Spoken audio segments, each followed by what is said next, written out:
IPL ఫ్రాంచైజీలతో BCCI బుధవారం నిర్వహించిన సమావేశం వాడివేడిగా జరిగింది. అన్ని ఫ్రాంచైజీలు ఒక నిర్ణయంపై ఏకాభిప్రాయానికి రాలేదు. ఈ క్రమంలో Punjab kings co owner Ness వాడియాతో కోల్కతా నైట్ రైడర్స్ యజమాని షారుఖ్ ఖాన్ మధ్య వాగ్వాదం చోటు చేసుకుంది. రిటైర్డ్ లిస్ట్ ఆటగాళ్ల పరిమితిని పెంచకూడదని పంజాబ్ కింగ్స్ పేర్కొనడంతో షారుఖ్ ఖాన్ మండిపడినట్లు సమాచారం.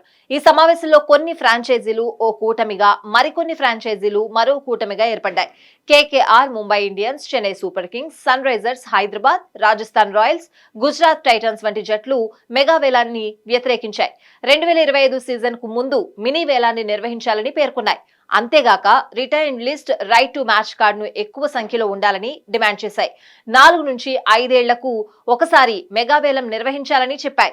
3 ఏళ్లకు ఒకసారి మెగా ఆక్షన్ నిర్వహించడం వల్ల ఆటగాళ్లపై పెట్టుబడి ఉపయోగంగా మారలేకపోతుందని వాదించారు.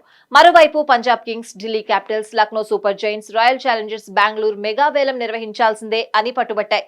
రిటైర్డ్ లిస్ట్ ఆర్టీఎం సంఖ్యను పెంచడానికి ఈ ఫ్రాంచైజీలు ఒప్పుకోలేదు. సమావేశం అనంతరం బీసీసీఐ కార్యదర్శి జైషా మాట్లాడాడు. ప్రతి విషయంపై మేం చర్చించాం. వారం రోజుల్లో అన్ని నిర్ణయాలు తీసుకుంటాం అని జైషా పేర్కొన్నాడు. కాగా షారుఖ్ ఖాన్ తో జరిగిన గొడవ గురించి నెస్వాడియా స్పందించాడు. షారుఖ్ ఖాన్ నాకు 25 ఏళ్లుగా తెలుసు. అతనితో శత్రుత్వం లేదు. ప్రతి ఒక్కరికి తమ అభిప్రాయాలుంటాయి. అయితే అంతిమంగా అందరికీ మేలు కలిగే నిర్ణయాలు తీసుకోవాలి అని నెస్వాడియా అన్నాడు.